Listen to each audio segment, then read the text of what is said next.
사람이라는 존재가 참 똑똑하고 지혜로운 것처럼 보이지만 한편으로는 참 어리석은 존재입니다. 우리에게 가장 소중한 것들이 내게 있을 때는 그 가치를 잘 몰라요. 그러다가 막상 그것을 잃어버리고 나면 그 가치를 뒤늦게 깨닫게 됩니다. 근데 막상 그것을 잃어버리고 난 후에 후회를 해보아도 이미 지나가 버린 것들이고 그것을 다시 회복하기는 어렵습니다. 인류는 과학 문명의 영향으로 지금껏 누려보지 못했던 풍요의 시대를 또 편리함의 시대를 우리가 지금 살아가고 있습니다. 그 풍요함과 편리함에 우리가 익숙해지며 또 그것을 누리면서 살아가고 있는 동안에 우리는 우리의 생명과 직결되는 가장 중요한 것이죠. 자연 환경을 파괴하고 이제는 회복 불능의 상태가 되어버리고 말았습니다. 며칠 전에 알래스카의 빙하가 녹아내리고 그곳에 숨겨져 있던 땅들이 다시 드러나기 시작했다는 신문 기사를 봤어요. 아마 이미 그것이 진행된 지가 꽤 된 것으로 제가 알고 있습니다. 이 알래스카의 푸른 초장 그 밑에 땅 속에는요, 어마어마한 지금까지 인류가 전혀 손을 대지 않은 정말 천연의 보고가 그 안에 숨어 있습니다. 엄청난 희토류, 엄청난 희귀 광석이 거기 지금 묻혀 있다는 거예요. 그래서 지금 전 세계에 내놓으라 하는 기업들이 그곳의 그 광물들을 차지하기 위한 전쟁을 벌이고 있다. 그런 신문 기사를 봤습니다. 하나님께서 인류에게 아무리 많은 징조를 보여주어도 인간의 탐욕과 욕망은 그칠 줄을 모르죠. 어쩌면은 빙하가 녹아버리고 땅이 드러나는 모습을 보면서 우리의 죄악을 반성해야 될 때에 또 그곳에서 새로운 광물을 채취하겠다고 전쟁을 벌이고 서로 다투고 있는 참 이 세상을 보면은 과연 이래서 우리에게 무슨 희망이 있겠는가? 인류는 결국 스스로 자멸의 길을 걸어갈 수밖에 없겠구나라는 생각을 갖게 됩니다. 우리는 코로나 팬데믹을 통해서 그동안 우리가 누려왔던 모든 것들이 당연한 것이 아니라 하나님의 은혜였다는 것을 우리는 경험했고 그것을 깨닫는 기회가 되었습니다. 우리가 이렇게 아름다운 성전에서 이렇게 좋은 환경 속에서 한여름 무더위 속에서도 우리는 시원하게 예배를 드리지 않았습니까? 때로는 추워서 옷을 겉옷을 입어야 되는 그렇게 좋은 환경 속에서 우리가 예배를 드리게 되었습니다. 그런데 여러분, 이렇게 예배를 드렸던 우리가 코로나 팬데믹이 오면서 셧다운이 되고 대면 예배가 금지되고 우리는 마음껏 교회당에 올 수도 없었고 성도들을 만날 수도 없었고 함께 모여 예배할 수도 없었습니다. 우리는 그 시간들을 통해서 우리가 지금껏 하나님 앞에서 누려왔던 우리의 신앙의 삶이 얼마나 행복한 삶이었는지, 얼마나 가치 있는 삶이었는지, 우리가 얼마나 많은 것들을 누리면서 살아왔는지 뒤늦게 비로소 깨달았죠. 많은 것을 잃어버리고 나서야 우리는 지금껏 누려왔던 것들의 가치가 얼마나 소중한 것이었는지를 깨달았습니다. 제가 한참 팬데믹이 한참일 때 우리 성도들에게 제가 늘 자주 말씀드렸던 것을 여러분들 기억하실지 모르겠어요. 기회가 찾아왔을 때 그 기회를 절대로 잃어버리지 말자. 하나님의 은혜를 누릴 수 있는 날들도 그리 많지 않다. 여러분들, 빙하가 녹아내리면서 고생대 시대에 얼어 있었던 바이러스들이 지금 다시 언제 창궐을 할지 모릅니다. 바이러스는 그렇게 쉽게 죽지 않습니다. 단지 빙하가 오면서 그것이 얼어 있었을 뿐이죠. 그래서 어쩌면은 앞으로의 시대에 우리는 전혀 우리 인류가 경험해 보지 못했던 또 다른 바이러스에 의해서 언제 우리가 셧다운 될지 알지 못합니다. 우리가 코로나로 인해서 겪었던 그런 셧다운 상황이 언제든지 또다시 찾아올 수 있다는 거죠.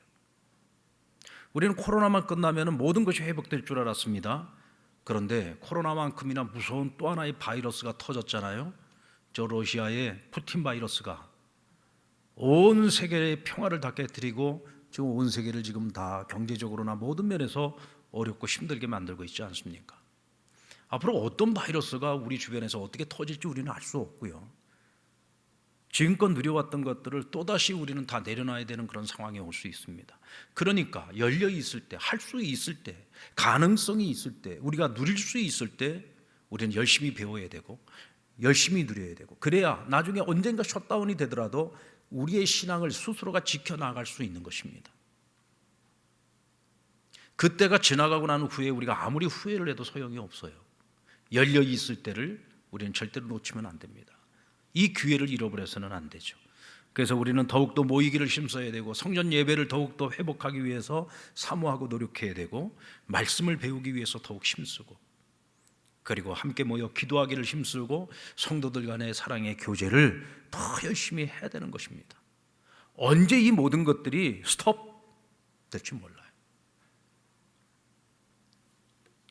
이 기회를 잃지 마시기 바랍니다. 오늘 보면 시편 84편은 고라자손의 시입니다. 이 고라자손은 레위 지파의 한 족속인데, 이 고라라고 하는 사람이 출애굽 광야 생활을 하는 중에 모세에게 반기를 들었다가 그와 함께 했던 사람들이 하나님의 심판을 받게 되죠. 그와 함께 했던 사람들이 땅에 갈라지고 땅이 그들을 다 집어삼키게 됩니다. 그런데 다행스럽게도 고라의 아들들, 고라의 자식들 가운데 아버지가 하고 있는 그 행위가 잘못됐다는 것을 알고 아버지와 동참하지 않은 자식들이 있었어요. 그래서 하나님께서는 그 자식들로 하여금 레위 지파의 한 지파의 명맥을 계속 이어가게 했습니다. 그리고 나중에 성전이 세워지고 난 이후에는 성전의 문지기로서의 역할을 그들에게 맡기셨죠. 자, 그런데 오늘 시편 84편은 이 고라 자손 가운데 한 사람이 쓴 시인데, 오늘 이 시인은 더 이상 성전에서 예배를 드릴 수 없는 상황 속에 처해 있다는 것을 오늘 그의 시 전체를 통해서 알 수가 있어요. 3절 말씀에 보면, 참새도 주의 제단에서 제 집을 얻고 제비도 새끼 둘 보금자리를 얻었는데 나는 하나님 앞에 예배할 성전이 없다는 거예요. 나는 성전에 가서 예배를 드릴 수도 없고 성전에 함께 할 수도 없는 그런 처지에 내가 지금 놓여 있다는 것입니다. 이전에 내가 성전의 문지기로 있을 때는 어쩌면 그가 그런 생각을 했을런지도 모릅니다. 나는 왜 성전 안에 들어가서 하는 이런 사역들을 하지 못하고 성전 문지기로밖에 나는 살지 못하는 걸까?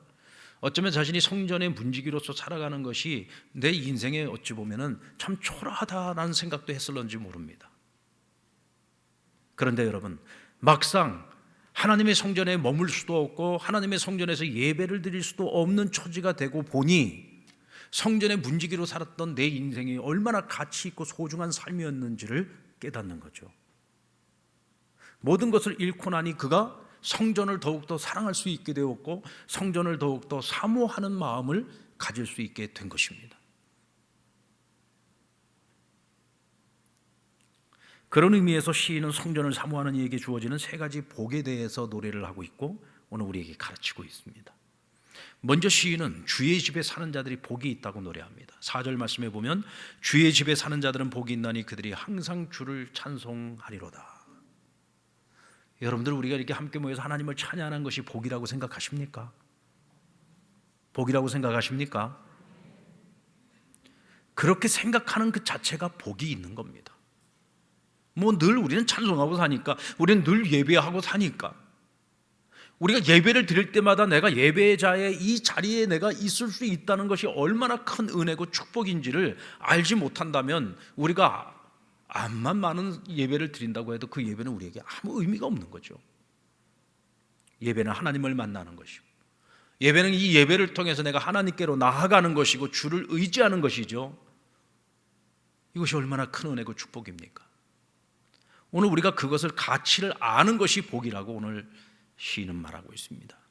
이스라엘 백성들에게 성전은 하나님의 집이요 또 하나님의 임재의 장소요, 이스라엘 백성들 하나님 만나 주시는 장소였습니다. 그러니까 하나님의 전인 성전을 사랑한다, 성전을 사모한다는 말은 곧 하나님을 사랑하는 것이고 하나님을 사모하는 것입니다. 다윗이 왕위에 오르고 제일 먼저 했던 일은 여호와의 법궤를 예루살렘으로 모셔오는 일이었어요. 여호와의 법궤가 뭡니까? 이 법궤 안에는 하나님께서 이스라엘 백성들에게 주신 십계명 돌판이 들어있어요. 곧 하나님의 말씀이 그 안에 들어있는 겁니다. 법궤의 뚜껑 위에는 두 개의 그룹이 서로 이렇게 마주보고 있는데 이 가운데 자리를 시온좌라고도 부르고 속죄소라고도 부릅니다. 바로 그 자리가 여호와께서 임재하시는 자리인 거죠. 그러니까 이스라엘 백성들에게 여호와의 법궤라고 하는 것은 곧 하나님의 임재의 상징이요 곧 하나님이신 겁니다. 다윗이 왜 여호와의 법궤를 예루살렘으로 모셔오는 일을 그토록 기뻐했느냐? 하나님을 모셔오는 일이었기 때문이에요. 그래서 마치 어린아이처럼 옷을 벌거벗고 춤을 추면서 노래하면서 여호와의 법궤를 모셔오는데 맨 앞에서 선두에서 주의하면서 오지 않았습니까? 너무 기뻤던 거죠. 그만큼 다윗은 하나님을 사랑하고 정말 열망을 했던 거예요. 그뿐이겠습니까? 백향목으로 지은 자신의 궁정에서 그는 단 하루도 기쁘고 행복하지 않았어요. 왜냐하면 나는 이렇게 좋고 아름다운 집에서 나는 지금 살고 있는데 하나님께서는 텐트나 마찬가지인 성막 안에 아직도 머물고 있는 것을 너무 안타깝게 여겼어요. 나는 이렇게 좋은 집에 사는데 어찌 내가 하나님을 저런 곳에 모실 수가 있는가? 그의 마음의 소원은 하나님께 가장 아름다운 집을 지어드리는 거였습니다. 내가 살고 있는 이 궁정과는 비교할 수 없을 만큼 화려하고 아름다운 집을 하나님께 지어드리기를 원했어요. 하지만 하나님 그것을 거절하십니다. 나는 사람의 손으로 지은 집이 아무리 아름다울지라도 나는 사람의 손으로 지은 집에 내가 제한될 수 없는 존재다. 그리고 넌 너무 많은 피를 흘렸다. 수많은 전쟁터에서 수많은 사람들의 피를 흘렸던 그 손으로 지어진 집에 내가 어찌 머물 수 있겠는가? 하지만 그의 아들 솔로몬의 손에 하나님의 성전이 지어지는 것을 허락하십니다. 그것은요 솔로몬이 뭘 잘했기 때문이 아니에요. 하나님께서 다윗의 그 마음과 중심을 보시고 기뻐하셨기 때문입니다.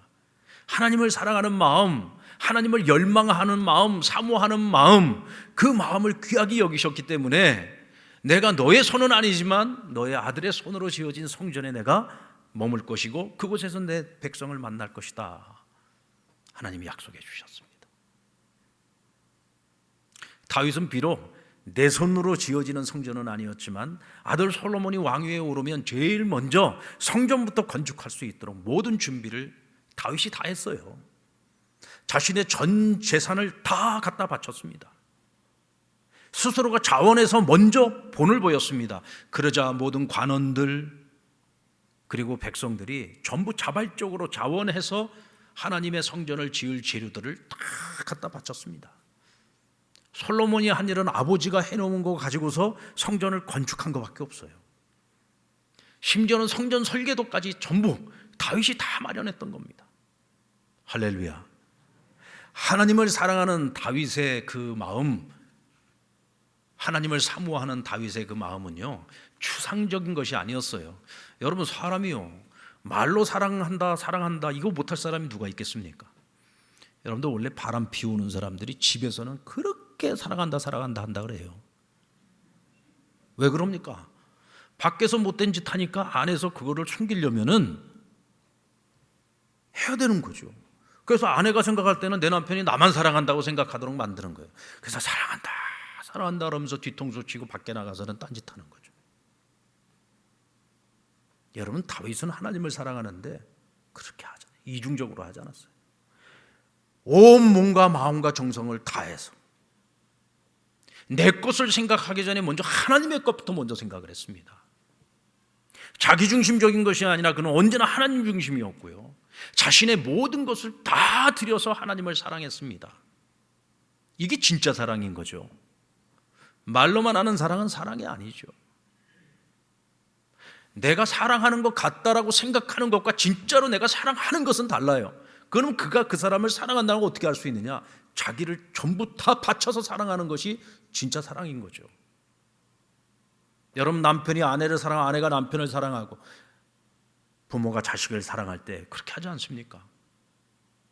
아내의 기쁨이 나의 기쁨이고 나의 기쁨이 또 자식의 기쁨이 나의 기쁨이고 이게 부모의 마음이고 부부의 마음 아니겠어요? 그런 마음이 아니라면 그건 부부가 아닌 거죠.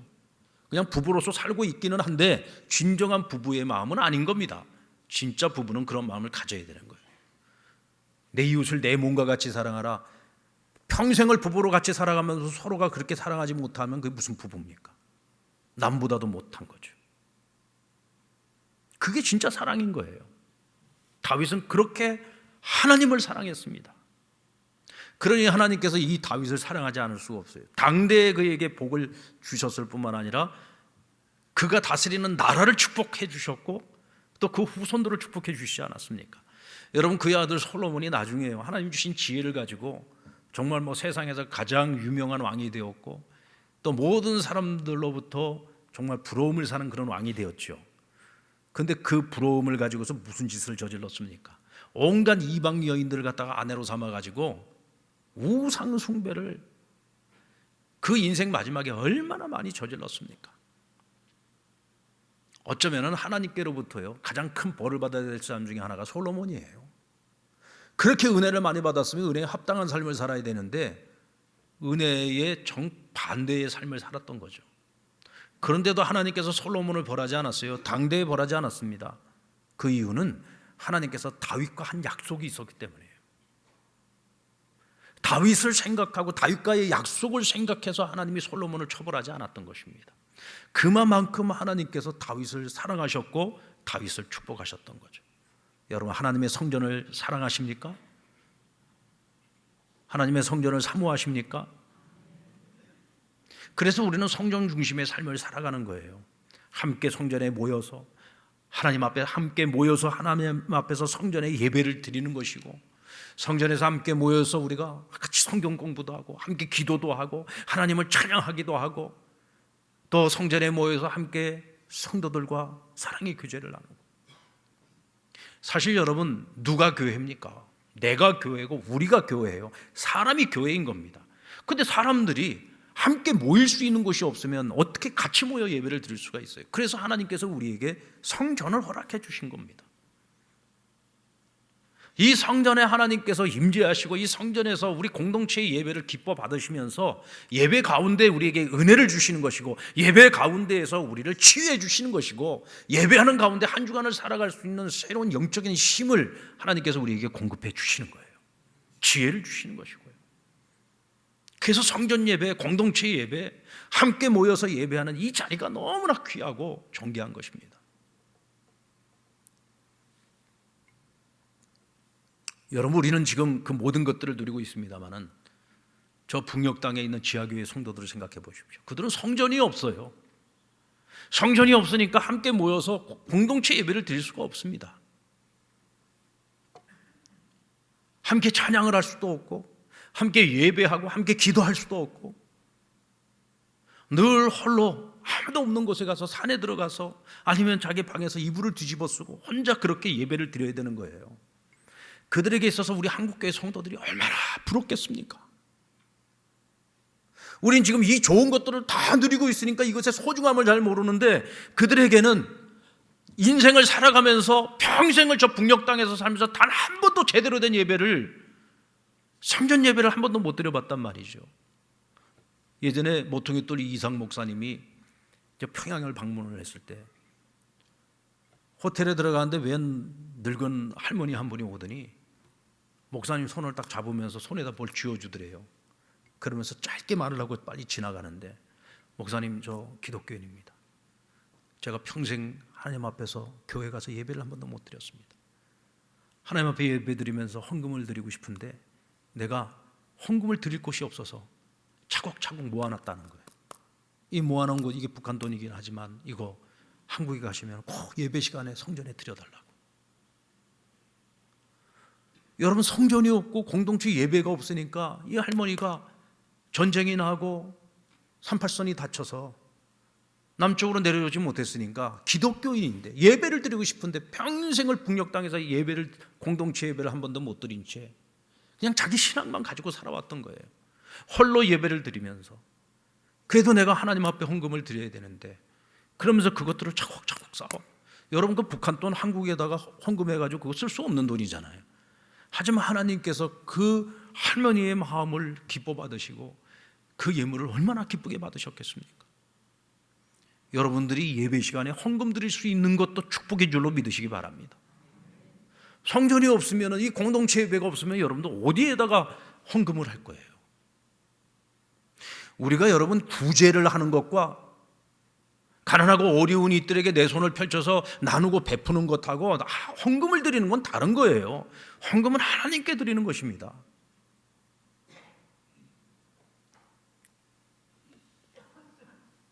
하나님께서 보실 때에 우리에게 이런 신앙의 자유가 주어지고 하나님 앞에서 마음껏 은혜의 예배를 드릴 수 있음에도 불구하고 그것의 소중함을 모르고 그것의 진정한 가치를 모르고 하나님 앞에 신령과 진정의 예배를 드리지 못하는 성도들이 있다면 그들과 비록 성전이 없어서 하나님 앞에 공동체 예배를 드리지는 못하지만 자기 홀로 이불을 뒤집어 쓰고 아무도 모르게 예배를 드려도 정말 간절함을 가지고 하나님께 예배를 드리는 북녘의 성도를 비교한다면 하나님께서 누구를 더 사랑하시겠어요? 누구의 예배를 진짜 예배로 받아주시겠습니까? 우리가 하나님의 본심을 알아야 되듯이 하나님께서도 우리의 본심을 보기를 원하시는 거예요. 우리가 얼마만큼 하나님 앞에 진심을 가지고 예배하는지, 얼마나 진정성을 가지고 하나님 앞에 예배하는지. 여러분, 하나님의 성전을 사랑하시기 바랍니다. 사모하시기 바랍니다. 성도들을 귀히 여기십시오. 우리의 예배를 사랑하십시오. 그런 일이 절대로 일어나서는 아니 되겠지만 언젠가 또다시 셧다운이 될 수도 있습니다. 우리가 할 수 있을 때, 열려 있을 때, 기회가 있을 때, 지금은 다행스럽게도 은혜의 때 아닙니까? 이 때를 놓치지 말고 더욱더 모이기를 힘쓰고 주 안에서 하나님이 주시는 은혜와 복을 날마다 누릴 수 있는 저와 여러분 되기를 주의 이름으로 축원합니다. 그리고 주께 힘을 얻고 마음에 시온의 대로가 있는 자가 복이 있다 그랬어요. 이 마음에 시온의 대로가 있다라고 하는 말은 여기서 시온은 곧 성전을 의미하는 겁니다. 성전을 향하는 마음을 말하고 있는 거죠. 성전을 향하는 마음, 예배를 향한 마음, 하나님을 향한 마음, 이 마음을 가지고 살아가는 자들에게 하나님이 복을 주신다는 거예요. 힘을 주신다는 겁니다. 성전을 향해 가는 길이 모든 사람이 다 평안한 것은 아니에요. 어떤 분들은 정말 예배 한번 드리러 나오기 위해서 온 가족들 눈치를 봐야 되고 남편의 눈치를 봐야 되고 어쩌면 결국은 눈치 보다가 기회를 얻지 못해서 오늘도 성전 예배를 드리지 못하고 집에서 온라인 예배 드려야 되는 분들도 있을 겁니다. 성전으로 향해 가는 길이 눈물 골짜기일지라도 그곳을 지나는 동안 하나님께서는 그러하여금 많은 샘을 만나게 해주시고 이른비의 축복을 주시겠다고 약속해 주셨어요. 우리 6절 말씀 같이 한번 읽어볼까요? 그들이 눈물 골짜기로 지나갈 때에 그곳에 많은 샘이 있을 것이며 이른비가 복을 채워주나이다. 다니엘은 하루에 3번 예루살렘을 향해서 기도 시간을 가졌습니다. 예루살렘에 무엇이 있습니까? 하나님의 성전이 있었죠. 그러나 기원전 586년에 바벨론에 의해서 예루살렘이 멸망을 당할 때 완전히 성전이 다 회파돼 버리고 말았어요. 돌무더기만 있었습니다. 그곳엔 성전이 없어요. 그런데도 다니엘은 바벨론 땅에서 늘 그 예루살렘 쪽을 바라보고 성전이 있는 곳을 바라보면서 하나님 앞에 기도를 드렸던 겁니다. 무슨 기도를 드렸을까요? 그가 늘 성전을 향하면서 성전을 향한 그 마음, 그 사랑과 사모하는 마음을 가지고 대체 무슨 기도를 드렸겠습니까? 다니엘서 9장 말씀에 보면은 거기 이 다니엘의 기도가 나오는데 다니엘이 어떤 기도를 드리느냐? 하나님께서 예레미야 선지자를 통해서 약속하셨던 70년이 지나면 다시 돌아가게 될 것이라는 그 약속의 말씀을 붙들고 그는 매일 기도했습니다. 그리고 이제 그 인생의 말년에 이제 그때가 거의 다 찼다라는 걸 하는 것을 그가 깨닫고 하나님 앞에 더 간절히 기도하며 나가죠. 하나님, 약속 지키셔야 됩니다. 하나님, 그 약속을 지키셔야 됩니다. 하나님의 백성을 이대로 여기서 망하게 하지 않을 것을 저는 믿습니다. 하나님 약속에 신실하신 분이니 반드시 지키실 걸 저는 믿습니다. 속히 그날이 오게 해달라고 하나님 앞에 간절히 기도했던 거죠. 그러니까 죽음이 목전에 오는데도 불구하고 그가 예루살렘을 바라보고 성전을 향한 하루 3번 기도를 끝까지 포기하지 않았잖아요. 왜 하나님께서 다니엘을 그토록 축복하셨을까요? 왜 바벨론과 바사 왕국의 모든 지혜자들보다 더 뛰어난 지혜를 주시고 그러하여금 만인지 재상이 되도록 만드시고 세상에 선한 영향력을 미칠 수 있는 그런 인생으로 그를 높여주셨습니까? 그는 늘 성전을 사랑하고 사모하는 마음, 성전을 향한 마음을 가지고 있었단 말이지요. 예배자의 마음을 가지고 있었던 거예요. 하나님을 사랑하고 사모하는 마음을 가지고 있었던 겁니다. 하나님 그 마음을 너무너무 귀하게 여기신 거죠. 그래서 하나님이 그를 높이신 것이고 그를 들어서 하나님 사용해 주신 것입니다. 짝믿음을 가지고 계시는 분들 가운데 대면 예배 나오고 싶은데도 못 나오시는 분들이 꽤 있어요. 저는 그분들이 속히 성전 예배에 참석할 수 있도록 우리 성도들이 함께 기도해 줬으면 좋겠어요. 그리고 그분들도 어떤 경우에도 포기하지 말고 성전을 향한 마음을 가지고 차탄 예배 드리고, 그리고 속히 주님 앞에 나와서 예배 드릴 수 있는 그날을 간절히 바라면서 기도하시면은 그 가운데에서도 하나님이 잃어버린 시간이 아니라 수많은 은혜의 샘들을 만나게 하실 것이고, 그래서 결국은 하나님이 그 가족들의 마음, 남편의 마음, 아내의 마음, 자식들의 마음 하나님 다 만지셔서 온 가족이 함께 주께로 나오게 되는 날이 반드시 오게 됩니다. 근데 중요한 것은 뭐냐면 우리가 스스로 포기해버리고 스스로 성전을 향한 마음을 잃어버리는 것이 이게 가장 문제인 거죠. 이 마음은 절대로 하나님 주시는 마음이 아니잖아요. 이건 하나님 주시는 마음이 아닙니다. 오늘 우리의 마음이 성전과 멀어지고 있다면, 신앙 공동체와 멀어지고 있다고 한다면, 함께 모여서 드려지는 이 예배와 이 기도와 이 아름다운 것들을 잃어버리게 된다면 여러분, 우리는 하나님의 은혜와 복과 멀어질 수밖에 없습니다. 성전을 향한 마음이 내가 성전인데, 내가 교회인데, 내가 어디서나 집에서 예배를 드리는지 어디서 예배를 드리는지 그게 예배 아니냐? 여러분, 그럴 것 같으면 뭐 하려고 이스라엘 백성들을 다시 예루살렘으로 데리고 가십니까? 왜 예루살렘에 돌아간 이스라엘 백성들이 그곳에 가서 또 다시 성전을 짓게 하셨어요? 하나님께서는 성전을 짓게 하시고 그 성전에 머무시면서 이스라엘 백성들을 만나 그들이 하나님께 예배하기를 기뻐하셨던 거죠. 세상에 많은 장소가 있지만 하나님께서는 성전을 거룩하게 구별하셔서 그곳에서 백성들의 예배를 받기를 원하셨다. 왜 오순절 성령 강림 사건 이후에 이 땅에 교회를 세우시고 신앙 공동체를 만드시고 왜 그들이 함께 모여 공동체 예배를 드리도록 만드셨습니까? 성도들이 함께 모여 공동체 예배를 드리는 그 가운데 하나님께서 임재하시고 주님께서 임재하셔서 그 예배를 기뻐 받으시고 그 자리에서 우리를 만나시고 교제해 주시는 거예요. 나 홀로 예배 잘 드리면 되지. 여러분, 그건 진정한 예배가 아니에요. 절대로 신앙 공동체를 무시하면 안 됩니다. 공동체를 떠나서 나 너무 행복하다, 난 지금 나 혼자 예배 잘 드리고 있다. 여러분, 그게 얼마나 무서운 얘기인지 아십니까? 엄청난 교만인 거죠. 하나님은 예배를 그렇게 만드신 것이 아닙니다. 어쩔 수 없는 팬데믹과 같은 그런 상황이 아니고서는 우리는 함께 예배를 드리는 거예요. 공동체 예배를 하나님이 기뻐 받으시고 그 예배 가운데 임재하시며 은혜와 복을 주시는 것입니다.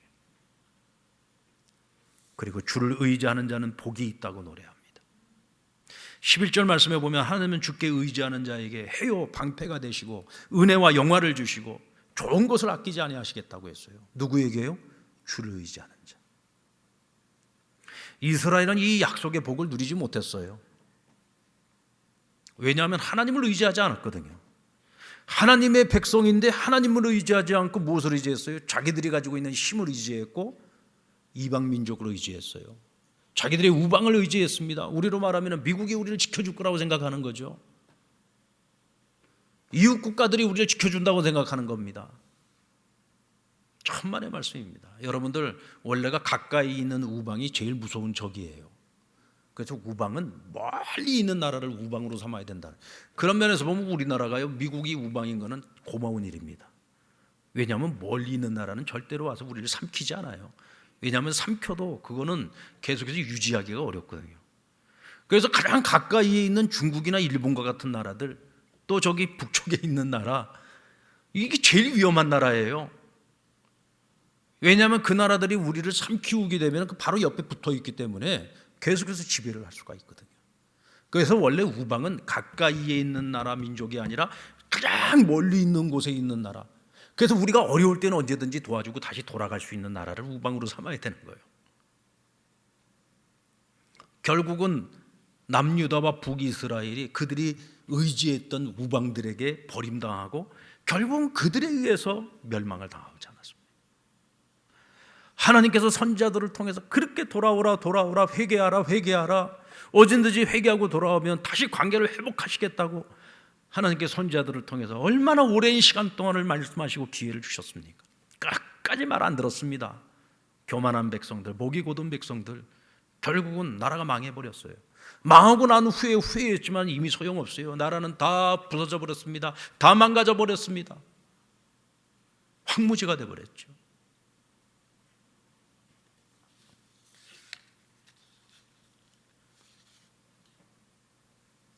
미국의 미네소타주 메이오 클리닉에 켈퍼 박사라고 하는 분이 특별한 이유가 없이 건강이 나빠지는 환자들을 수년간 연구를 했어요. 뭐 신체적으로 아무 문제가 없어요. 건강검진을 해도 아무 문제가 없는데 이분들이 건강이 그냥 어느 날 하루아침에 무너져 버리는 거예요. 그래서 그분들을 연구한 결과가 뭐냐면 이분들의 이 심리적 상황이 굉장히 불안한 거예요. 감정적으로는 불안하거나 쉽게 낭망하거나 죄책감을 느끼는 사람들. 그러니까 이런 사람들은 신체적으로는 건강한데 어느 날 갑자기 질병, 큰 병에 걸려버리는 겁니다. 켈퍼 박사는 이런 환자들을 삶의 균형이 무너진 상태라고 이야기를 합니다. 그래서 4가지 영역이 균형을 갖추었을 때만이 건강을 유지할 수 있다. 그럼 이 4가지 균형이 뭐냐? 첫째, 일이에요. 둘째, 여가. 세 번째, 사랑. 네 번째는 예배입니다. 사람이 살아가면서 일을 제대로 하지 않으면 성취감을 느낄 수가 없고, 여가 생활을 갖지 못하면 인생의 보람을 느끼지 못하고, 사랑을 느끼지 못하면 사람이 허무함을 느끼게 된다는 거예요. 자, 근데 이 3가지가 균형을 다 이루어도 한 가지, 하나님과의 관계 속에서 예배가 이루어지지 못하면은 결국 균형이 깨진다는 겁니다. 이분은 기독교적 그 문화권 속에서 살아가고 있는 분이고 또 기독교 신앙을 가지고 계시는 분이에요. 그러니까 우리가 이 이야기를 들을 때 뭐 이분은 뭐 예수 믿는 사람이니까 뭐 그렇게 생각할 수 있겠지. 여러분, 저와 여러분 예수 믿는 사람이에요. 우리 예수 믿는 사람이잖아요. 그러니까 예수 안 믿는 사람에게는 이것이 뭐 그거야 뭐 예수 믿는 사람 얘기지라고 치부할 수 있지만 이 얘기는 우리에게는 그대로 적용되는 얘기라는 겁니다. 그러니까 우리의 삶이 안정되고 영과 육이 강건한 인생을 살아가려면 무엇보다 중요한 것이 뭐냐? 하나님과의 관계 속에서 진정한 예배가 드려져야 된다. 그래서 일과 여가와 사랑이 정말 가치를 갖게 되고 이것이 우리를 건강하게 만들려면 하나님과의 관계 속에서 온전한 예배가 드려질 때, 저는 이 얘기가 100번 1000번 맞는 얘기라고 생각합니다.